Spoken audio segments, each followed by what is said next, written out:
Hello friends, welcome to my YouTube channel Anvi classes. आज का topic है संयोजकता कैसे निकालें, है ना। जैसे मैंने अपनी पिछली वीडियो में बताया था कि संयोजकता निकालने के ऊपर मैं अगली वीडियो बनाऊंगी अपनी। तो सबसे पहले संयोजकता निकालने का मतलब ये अपन को मतलब समझना पड़ेगा कि संयोजकता होती क्या है रियल में, ठीक है। संयोजकता की परिभाषा क्या होती है, तो यहाँ पे संयोजकता की परिभाषा दी हुई है। तत्वों के इलेक्ट्रॉन जोड़ने की क्षमता को संयोजकता कहा जाता है, ठीक है। तत्वों के इलेक्ट्रॉन जोड़ने की क्षमता को संयोजकता कहा जाता है, ठीक है। तो जो तत्व जितने इलेक्ट्रॉन जोड़े गए, जितने इलेक्ट्रॉन्स दूसरे परमाणु या अणु को देगा, तो वो उसकी क्या कहलाएगी, संयोजकता कहलाएगी। जैसे यहाँ पर हाइड्रोजन की होती है हाइड्रोजन की होती है एक, ऑक्सीजन की होती है दो, नाइट्रोजन की होती है एक, सोडियम की जैसे निकालेंगे तो होती है संयोजकता होती है इसकी एक, और मैग्नीशियम की संयोजकता होती है दो, ठीक है। तो यहाँ पे मैं अभी फिल नहीं कर रही हूँ, यहाँ पे अभी जब आपको निकालना बता दूंगी उसके बाद फिर यहाँ पे मैं फिल कर दूंगी, ओके। तो संयोजकता निकालना समझने के लिए अपन को परमाणु संरचना समझनी होगी। अब परमाणु, ये चीज़ तो पता है कि परमाणु के 3 मुख्य अवयव होते हैं। कौन कौन से मुख्य अवयव होते हैं? इलेक्ट्रॉन, जिसमें कि इसको अपन ई से शो करते हैं और उसमें ऋणात्मक चार्ज होता है। प्रोटॉन में पी प्लस, है ना, लिखते हैं, और इसमें धनायन होता है। और न्यूट्रॉन जो होता है उसमें कोई भी चार्ज नहीं होता, वो क्या होता है, शून्य होता है, न्यूट्रल होता है। ये यहाँ पे परमाणु संरचना बनी हुई है। किसी भी परमाणु के 4 कक्ष होते हैं, ठीक है। कौन कौन से कक्ष? 4 कक्ष होते हैं। कौन कौन से? KLMN, ठीक है, ये दिए हैं यहाँ पे KLMN। और यहाँ पे साइड में मैंने नंबर्स जो लिखे हुए हैं, तो वो नंबर्स क्या दर्शा रहे हैं कि इन कक्षों में इतने इलेक्ट्रॉन्स जा सकते हैं। जैसे कि के कक्ष में 2 इलेक्ट्रॉन्स भर सकते, उससे ज़्यादा नहीं भर सकते। एल कक्ष में 8 इलेक्ट्रॉन्स भरे जाते हैं, उससे ज़्यादा नहीं भर सकते। एम में 18 जाएंगे, और उसी प्रकार से एन कक्ष में 32 जाएंगे। अब यहाँ पे मैंने लिखे हुए हैं उपकक्ष। तो इन्हीं मुख्य कक्षों के छोटे छोटे उपकक्ष होते हैं, SPDF। तो इनके डिटेल में आपको नेक्स्ट वीडियो में बता दूंगी। अभी अपन सिर्फ इस पे फोकस करेंगे, KLMN पे, ओके। तो इसको देख के ही अपन को संयोजकता निकालना सीखना है, ठीक है। तो यहाँ पे बता दिया, जैसे यहाँ पे स्ट्रक्चर बना हुआ है, परमाणु एटम स्ट्रक्चर बना हुआ है। यहाँ पे इसके नाभिक में क्या होता है?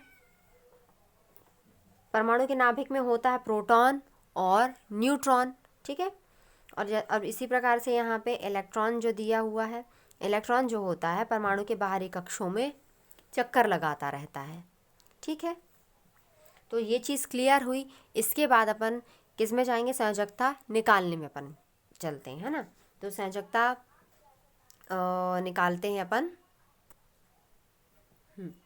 अब अपन आते हैं संयोजकता निकालने के लिए, ठीक है। तो जैसे मैंने अपने मतलब पिछले पेज में मैंने बताया कि KLMN अपन को ध्यान रखना पड़ेगा। K में 2 जा सकते हैं, L कक्ष में 8 जा सकते हैं, M कक्ष में 18 जा सकते हैं, और N कक्ष में 32 इलेक्ट्रॉन्स जा सकते हैं, उससे ज़्यादा नहीं जा सकते, ठीक है। तो यहाँ पे मैंने फिर से लिख दिया है KLMN की सीरीज़ 2, है ना, 2, 8, 18, 32, ये इस तरीके से अपन को याद करना है। इसके बाद क्या करना है?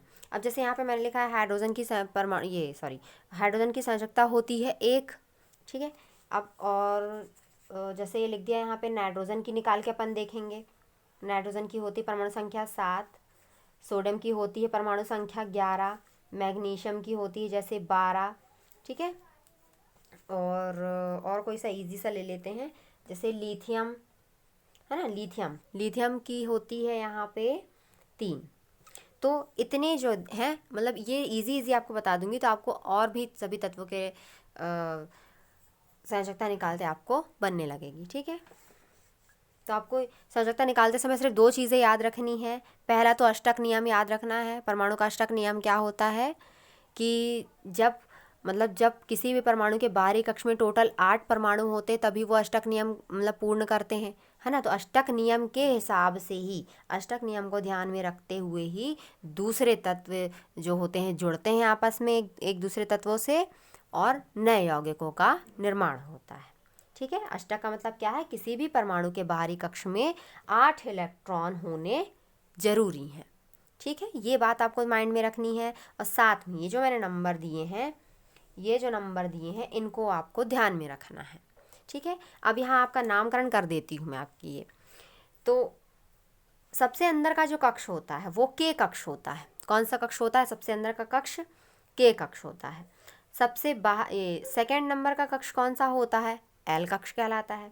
थर्ड नंबर की जो इसमें हम जो गोला बना है उसको कौन सा कक्ष बोलेंगे? एम कक्ष बोलते हैं।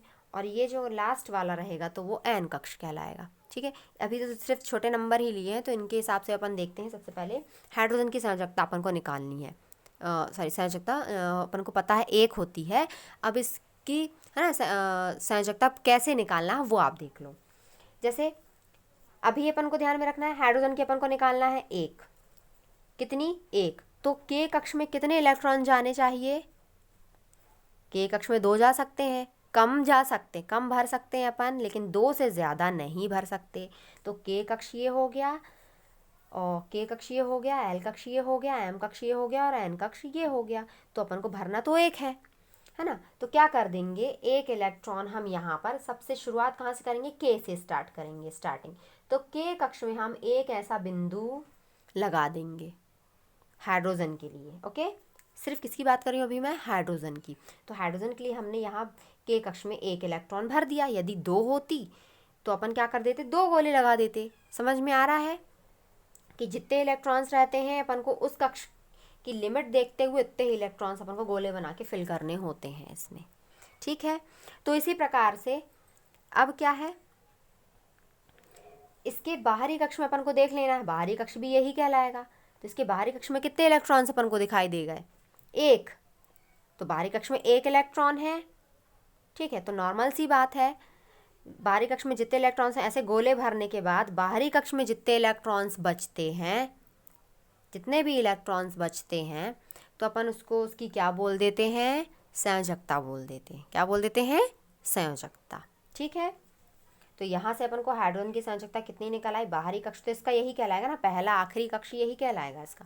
तो इसके बाहरी कक्ष में कितने इलेक्ट्रॉन्स अपन को दिख रहे हैं? कितने बिंदु बनाए हैं मैंने? एक। तो इसकी संयोजकता कितनी हो गई? हाइड्रोजन की संयोजकता 1 हो गई, ठीक है। अब नेक्स्ट, अब यहाँ मैं कार्बन भी जोड़ देती हूँ ना। कार्बन जो है तो उसको भी बता दूंगी। अब देखो, कार्बन की 6 होती है, ओके, परमाणु संख्या। अब जैसे चलो इसी में बता देती हूँ, अपन किसके लिए लेंगे? अब अपन ले लेते हैं नाइट्रोजन के लिए। नाइट्रोजन का अपन को फिल करना है। तो नाइट्रोजन को देखो फिल कैसे करेंगे, परमाणु कक्ष में इलेक्ट्रॉन्स कैसे फिल करेंगे, है ना। तो अब देखो, जैसे नाइट्रोजन की होती कितनी? 7 होती है। कितनी होती है? 7 होती है। तो अब अपन को देखना है कि 7 अपन को यहाँ पे पूर्ण करने हैं कक्ष। तो स्टार्टिंग अपन किससे करेंगे? के कक्ष से। तो अपन चलो फिर कर देते हैं इसमें। के कक्ष में कितने इलेक्ट्रॉन्स जा सकते हैं? के कक्ष परमाणु का ये है, ठीक है। कितने जा सकते हैं? 2 जा सकते हैं। 2 से ज़्यादा हम नहीं भरेंगे। तो एक तो ऑलरेडी भरा हुआ है, अब एक और गोला बना देते हैं कहीं पे भी। हो गए ये 2 गोले हो गए। के कक्ष नाइट्रोजन के लिए परमाणु की संरचना में इसका के कक्ष 2 इलेक्ट्रॉनों से पूर्ण रूप से भर गया। अब कितने बचे? 7 में से कितने इलेक्ट्रॉन्स भरना बाकी है? 5 ना। 5 इलेक्ट्रॉन्स भरना बाकी है। तो क्या करेंगे अपन? देखो अब सेकंड में ये तो फिल हो गए, चलो इसको भर गया, अलग कर दिया अपन ने। अब क्या करेंगे? एल कक्ष में 8 जा सकते हैं, ठीक है। तो एल कक्ष में 8 जा सकते हैं। 7 पूरा करने के लिए 5 बाकी हैं, 2 तो ऑलरेडी फिल कर चुके हैं। तो क्या करेंगे? एल कक्ष में कितने गोले लगा देंगे? डॉट लगा देंगे। 1 2 3 4 5 हो गए। 5 ये हो गए। एल कक्ष में 5 चले गए, के कक्ष में 2 थे।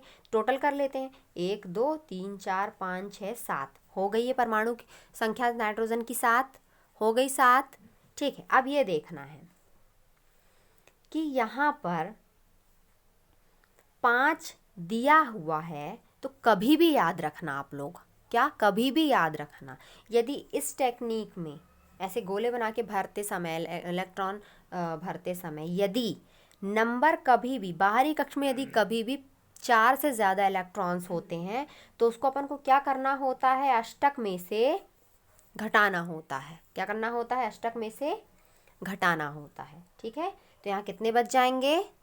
8। कितने बच जाएंगे यहाँ पे? 3 बच जाएंगे। आया समझ में? जिससे नाइट्रोजन की संयोजकता कितनी निकल आई यहाँ पर? 3 निकल आई। कभी भी याद रखना है ना कि 4 से ज़्यादा यदि बाहर किसी भी परमाणु के बाहरी कक्ष में 4 से ज़्यादा इलेक्ट्रॉन्स यदि रहते हैं, 4 है तो ठीक है, कोई बात नहीं, 4 तक अपन नॉर्मली फिक्स्ड वैलेंसी निकाल सकते हैं, लेकिन यदि 4 से ज़्यादा हो गए तो फिर अपन को क्या करना होता है, अष्टक में से उसको हटाना होता है ना, मतलब घटा देते हैं। तो इस तरीके से तुम्हारी निकल आई, नाइट्रोजन की 3 निकल आई संयोजकता। इस प्रकार से अब देखो, अब क्या कहते हैं, सोडियम की जैसे निकालते हैं, नहीं जैसे ये बता देती हूँ मैं, कार्बन है ना, कार्बन कैसे बताती हूँ, कार्बन के लिए फिर से गोले बना देते हैं, 2 बनाए, 3 और ये 4 बना दिए मैंने, ठीक है। अब क्या करेंगे, कार्बन की 6 निकालना है, जैसे इसकी निकाल ली, इसकी निकाल ली, अब ऐसे कार्बन की बता देती हूँ, कार्बन की 6, कार्बन की हो गई जैसे आपकी 6, है ना।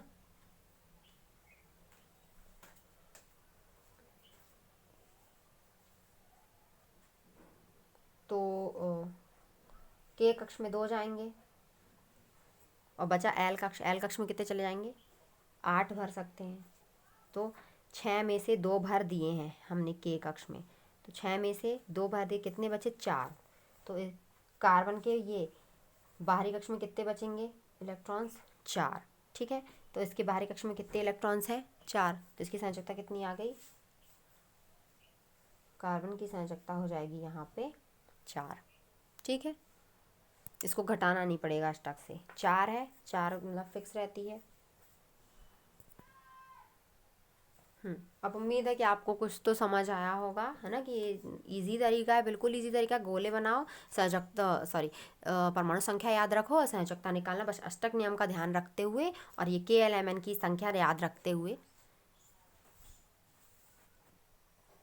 अब जल्दी से ही बाकी के 3 की बता देती हूँ, तो आपको पूरे समझ में आ जाएगा, जितने भी 118 तत्व हैं उन 118 तत्वों की संयोजकता निकाल दे आपसे बनने लग जाएगी, ठीक है। अब जैसे जल्दी से स्टार्ट करते हैं, सोडियम की कैसे निकालनी है, वही अपन वही रूल याद रखेंगे। के कक्ष में देखो सोडियम की टोटल कितने भरने, अपन को 11, तो के कक्ष में 2 भर देते हैं, ये कोटा इसका पूरा हो गया। कितना बचा, 11 पूरा करने के लिए कितने बचे हैं अभी,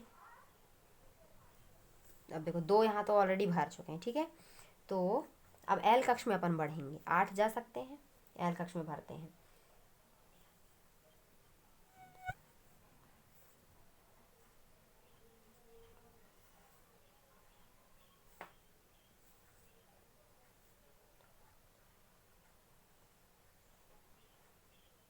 छः हुए हैं ये, ठीक है। यहाँ पे 6 भर दिया और यहाँ टोटल मतलब 10 आ जाएंगे, ओके। तो 1 2 3 4 5 6 7 8, 8 एल के 8 पूरे हो गए, 8 इसमें और 2 ये, 8 और 2 कितने हो गए, 10। तो अब 11 पूरा करने के लिए कितना बच रहा है, बाकी है 1 बाकी है, तो 1 जो बचेगा अपन एम कक्ष में ट्रांसफर देंगे। एम में कितने जा सकते हैं, एम में कितने जा सकते हैं यहाँ, हाँ एम कक्ष में कितने जा सकते हैं, 18 जा सकते हैं, ठीक है। तो क्या करेंगे यहाँ पे, 1 जो बच रहा है, 10 तो ऑलरेडी हो गए, 2 ये और 8 ये, अब 1 बच रहा तो यहाँ पर रख देंगे अपन 1। तो अब देखो बाहरी कक्ष में कितने इलेक्ट्रॉन्स हैं, कितने इलेक्ट्रॉन्स दिखाई दे रहे हैं, 1, तो इसकी सोडियम की संयोजकता कितनी आ जाएगी, 1। आ गया समझ में। इसके बाद जल्दी से मैग्नीशियम निकालते हैं, बिल्कुल वैसे ही रहेगा, ठीक है। ये मैग्नीशियम सोडियम एक ही है ना, सोडियम 11 मैग्नीशियम 12, तो फिर फटाक से भर देते हैं 2। अब एल, इसके एल कक्ष में जाएंगे, 8 भर देते हैं पूरे, 3 4 5 6 7 8 हो गए, ये 8 और ये 2 कितने हो गए, 10। 12 पूरा करने के लिए कितना चाहिए है था, 2 चाहिए, ठीक है। तो अब क्या करेंगे, बाकी के जो 2 इलेक्ट्रॉन्स बच रहे हैं वो इधर एम कक्ष में ट्रांसफ़र कर देंगे, ठीक है। तो मैग्नीशियम के बाहरी कक्ष में कितने इलेक्ट्रॉन्स दिख रहे हैं, बाहरी कक्ष ये है, आखिरी कक्ष, कितने इलेक्ट्रॉन्स दिख रहे हैं, 2। कितनी आ जाएगी इसकी संयोजकता, 2, ईजी है, ठीक है। एंड थर्ड ये है लिथियम, लिथियम बिल्कुल ईजी है, इधर 2 फिल कर दिया, के कक्ष में 2 फिल कर दिया, एल में कितने जा सकते हैं, 8, ये बार बार ऐसा हो जाता है, कितने जा सकते हैं, एल कक्ष में 8 जा सकते हैं, ठीक है। तो यहाँ पे अपन को कितना फिल करना है, 2 तो ऑलरेडी फिल कर दिए, यहाँ पे कितने चाहिए, 3 चाहिए हैं, 2 कितना बचा, 1। तो लिथियम के बाहरी कक्ष में कितने इलेक्ट्रॉन्स हैं, 1, तो इसकी से परमाणु संयोजकता कितनी आ जाएगी? 1। ठीक है, तो आशा है कि मतलब इतना बताने के बाद तो आपको समझ में आ गया होगा। तो फ्रेंड्स, ये थी फर्स्ट ट्रिक। ठीक है, अब सेकंड, अभी 2 ट्रिक्स और बाकी हैं संयोजकता निकालने के लिए। ठीक है, तो वो मैं आपको नेक्स्ट वीडियो में बता दूंगी। ठीक है, आपको मेरी वीडियो यदि अच्छी लगी हो तो please like, subscribe and share and comment ज़रूर करिएगा। Thank you.